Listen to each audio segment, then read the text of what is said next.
Oh, a microphony. And a phony at the mic. Quiet, numbskulls, I'm broadcasting. The Doctor of Discernment is now online. You know, much like my show, in that it's a local reaction to things that are happening on a federal level. Dispensing a daily dose of common sense. No prescription required. Wow, do I have a boatload of stuff for you, from the crazy to the absurd. Let's start getting into it because, I mean, it is bizarro world out there. And I say, if it's obvious to me, it should be obvious to everybody. Oh, wow. Who could have seen this coming? This is the Fourth Hour with Greg Belfrage. Hold on to your butts. Broadcasting from the basement bunker beneath Kello Radio. Welcome to the Fourth Hour. It is really great to have you along this morning. Okay, one of the stories that we really didn't talk about a lot this morning on the air because the White House is responding to it, but I just think it's a big nothing burger. The New York Times reporting that another message chat on Signal created by Defense Secretary Pete Hegseth included his wife and brother, and the Trump administration is saying none of this is true. None of it is true.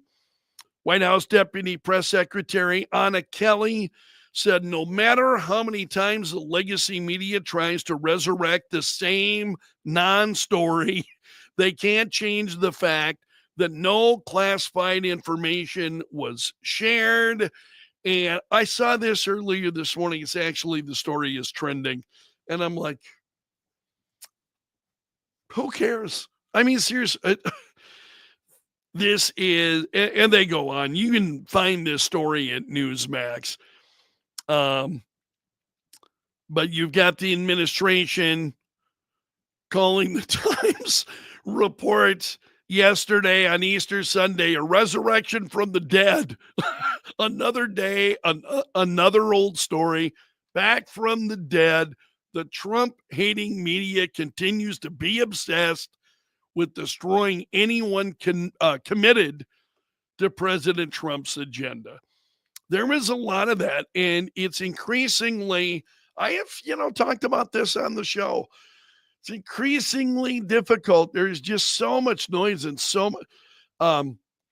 Senator Van Hollen on the Sunday shows over the weekend, another example of this. It's noise and screaming about the same old stuff. And is it any surprise, as I talked about near the conclusion of the radio show today, you've got more numbers showing that, the number support for the Democrats down, their approval rating is going down. You just see that more and more. They're at record lows. And it's pretty incredible. That's what some of the latest, polling is showing, and yet they persist.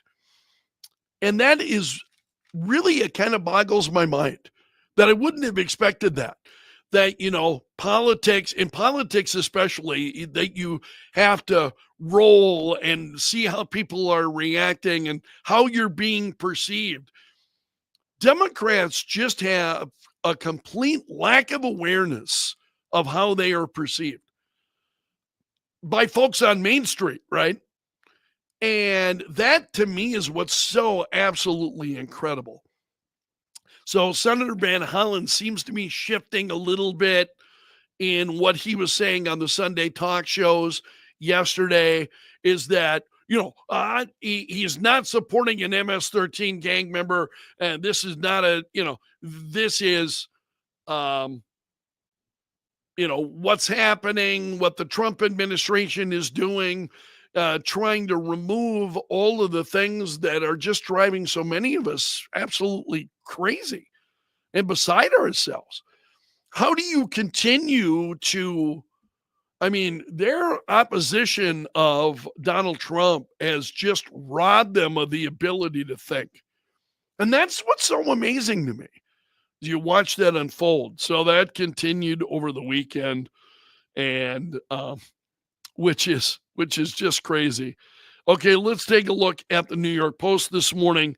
You've got obviously the Pope dead today, died earlier this morning, and there's a lot of reporting on this. New York Post has got a number of stories. You can see them there.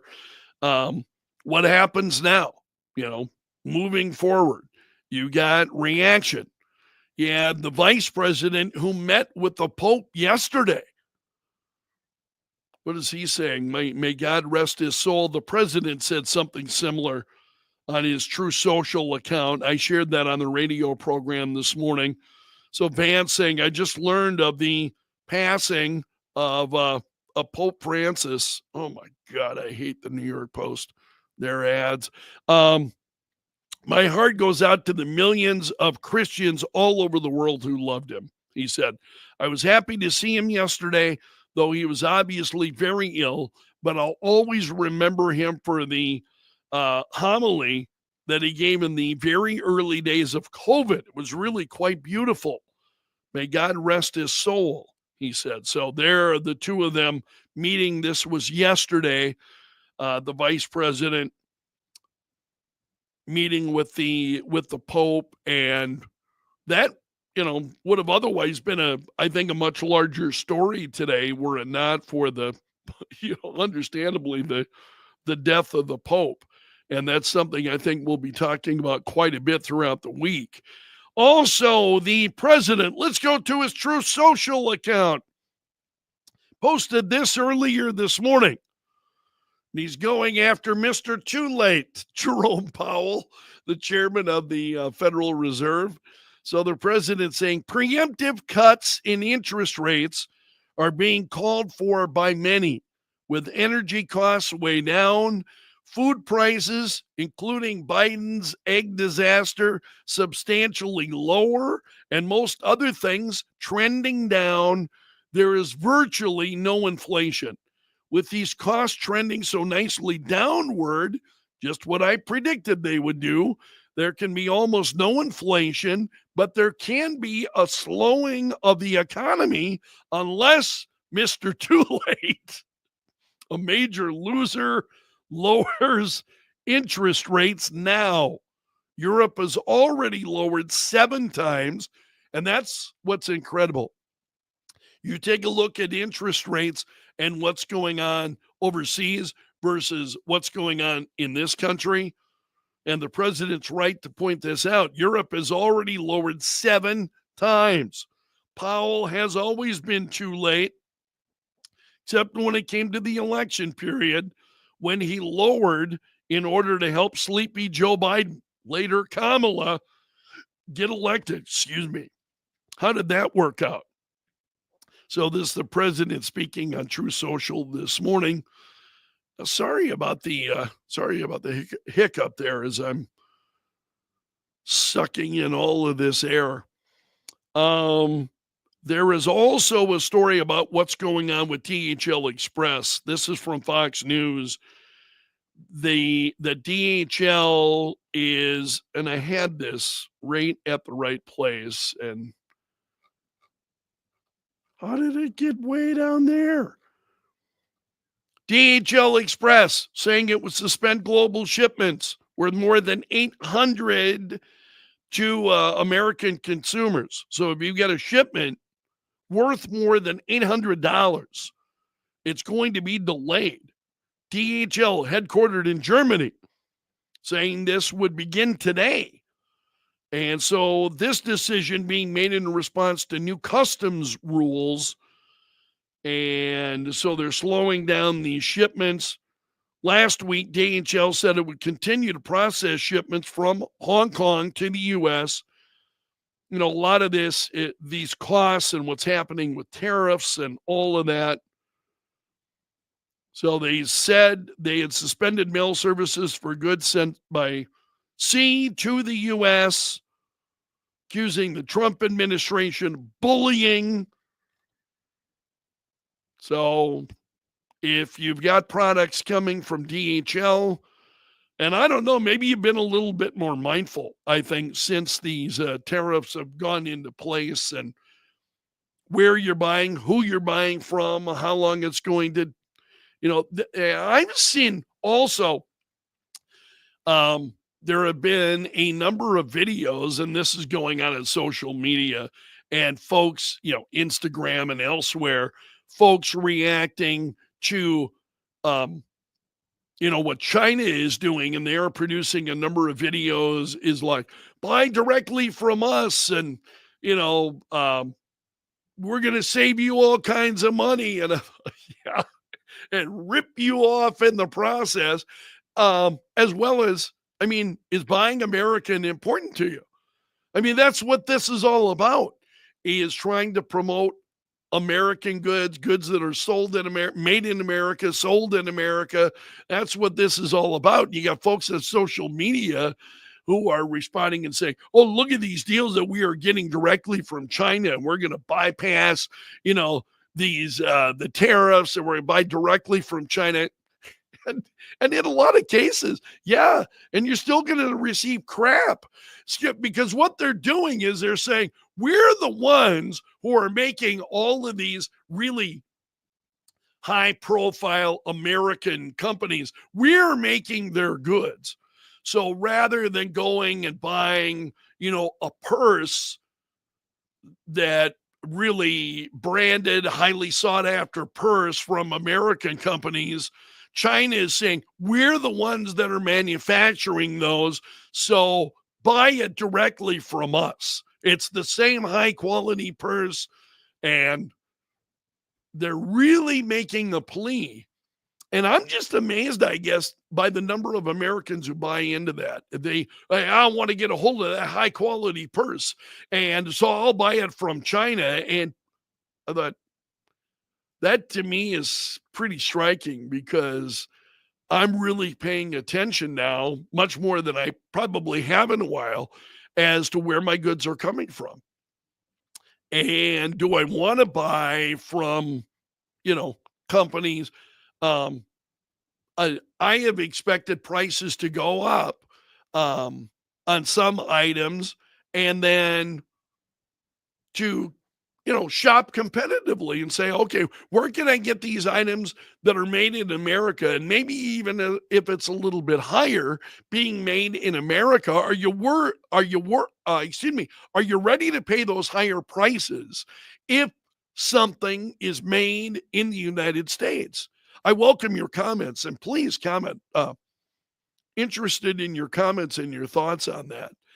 But that I think I'm just a little bit shocked. You got all these folks on, on Instagram and elsewhere who are talking about this and what they're getting, and they think they're receiving high quality items, the same high quality items that you're receiving from American retailers. I find that I'm skeptical. I'm not saying it's not true. I'm skeptical. And I certainly don't believe it's a reason for me to suddenly start saying, oh yeah, I'm going to start buying directly from China and engaging in all this. What it is that all of these importers, or all these exporters, these Chinese exporters, you've got to wonder if they're being hurt, and they're trying to minimize the damage to their business that they've seen. And you've got to wonder if that's actually what's taking place. So running out there and buying, again, I watch the folks on some of these Instagram channels and what they're saying, and it just blows me away. There's some other stuff I wanted to share. Joe Rogan on his social media, he is joking about Katy Perry's recent Blue Origin space flight.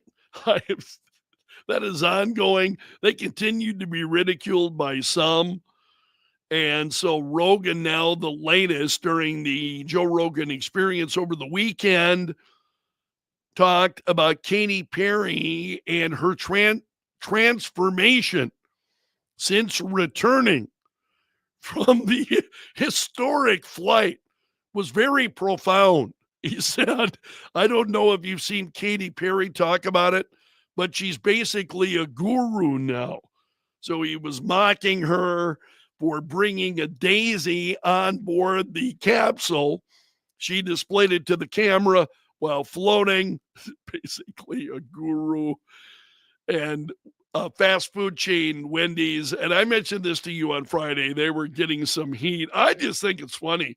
I thought the Wendy's response and others who are ribbing, in fact, I've found some memes that I've yet to use, poking fun at that space flight, it's pretty funny stuff. Okay,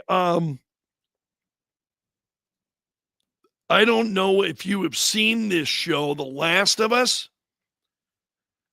If you're watching it and you've not watched the latest episode yet, I'll just give you a heads up. This is a piece from Outkick. This is Outkick.com in their culture section. And they say, major spoilers coming up. Fans were shocked. And you have fans who are watching the show who are not familiar with the game. And so the show was following the game, right? It's based on the game. So the show was following the game. And again, you got viewers, they've never played the game, they're not familiar with it. And so the latest episode hits and they're just shocked by what happened. And that makes me laugh. I have to say, it made me laugh. And then, as they write here, some of the best action sequences HBO has ever aired. And this story goes down and gets into reactions. Again, there are spoilers here. So I just,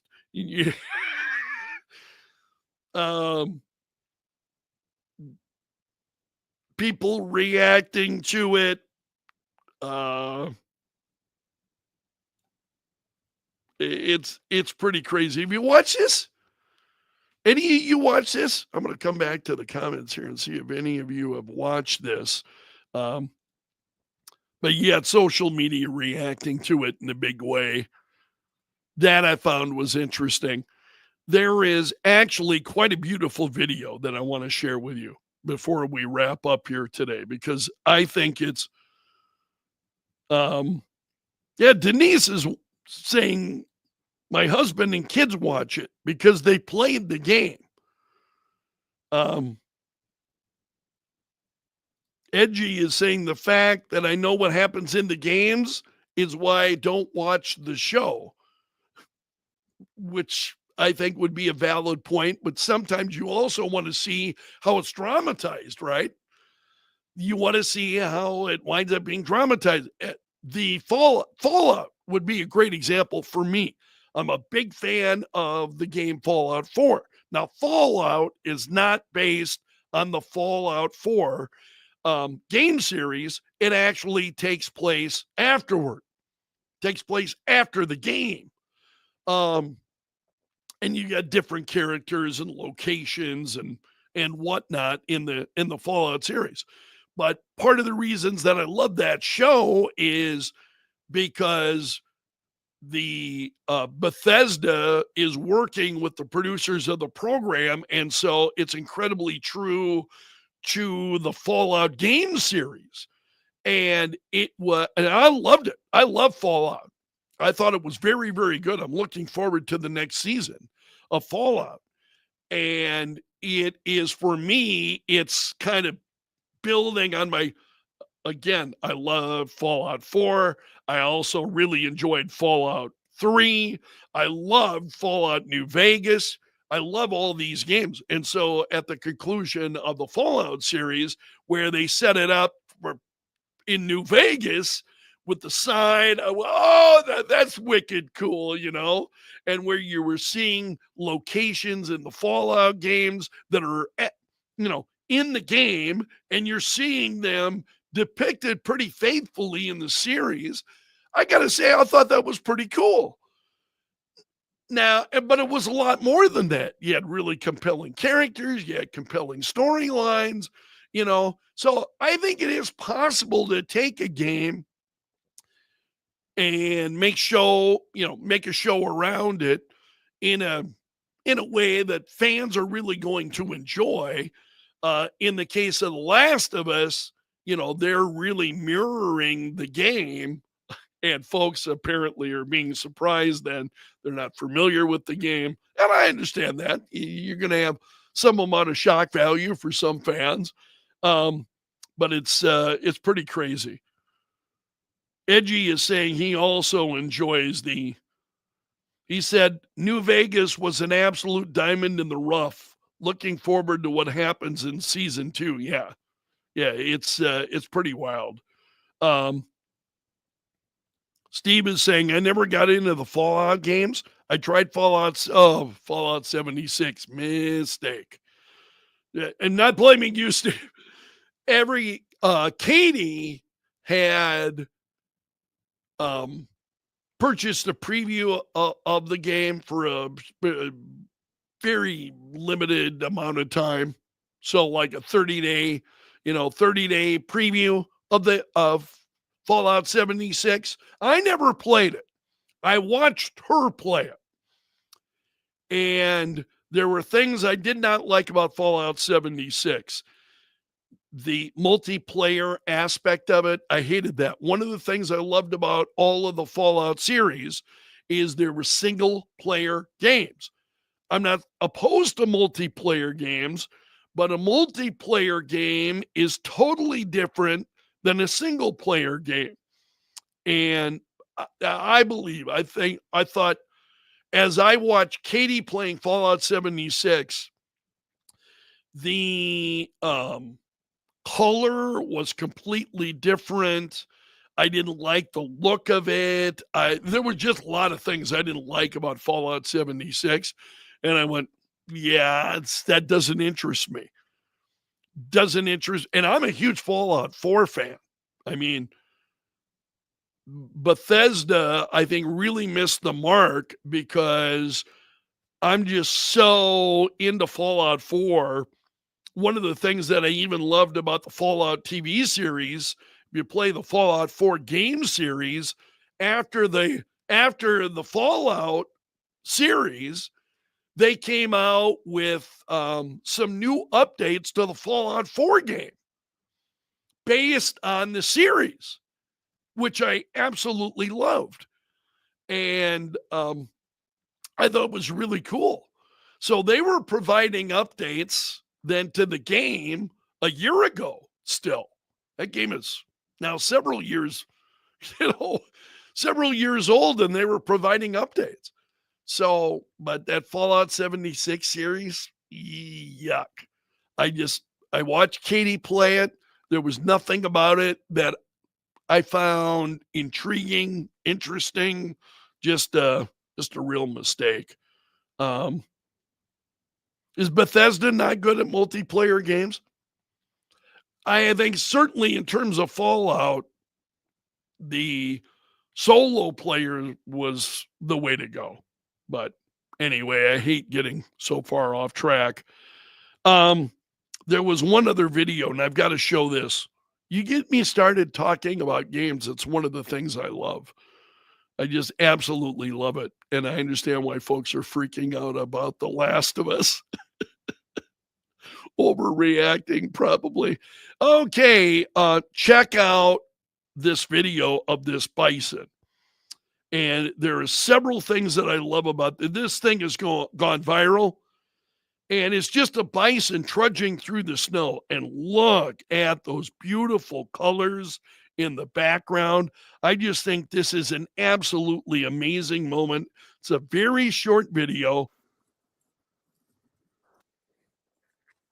A couple of them trudging through the snow. The bison is such a beautiful animal anyway. And you can find that that's also at outkick.com. Okay, that's a wrap from the bunker today. I want to, if you made it to the end of the video, so you are part of my gallery of champions. I want to really, really thank you. I want to implore to you, please hit the like button before you leave. Very few of you are hitting the like button. Hit the like button, tell a friend, get other folks involved in this. I'm trying really hard to grow our numbers. I'm trying to stay focused. And I'm just not seeing growth of the channel or of the of the broadcast. So I really, really need your help. If you got a friend that you think would be interested, please bring them along for the ride. That would be very, very helpful. They like it, they don't like it, whatever. But I think I'm putting in the legwork. I'm trying hard to make these things interesting, to make it engaging, to talk about a variety of different things. And I really appreciate all of you. I hope you know that. I am just trying hard to get more of you on board. So please, if you can lend me any help, that would be much appreciated. Hitting that like button is a great way to be able to do that, to bring attention that you liked it. Let others know, and I want to thank you. We'll leave it there. For now, I'm underground, and I'm gone.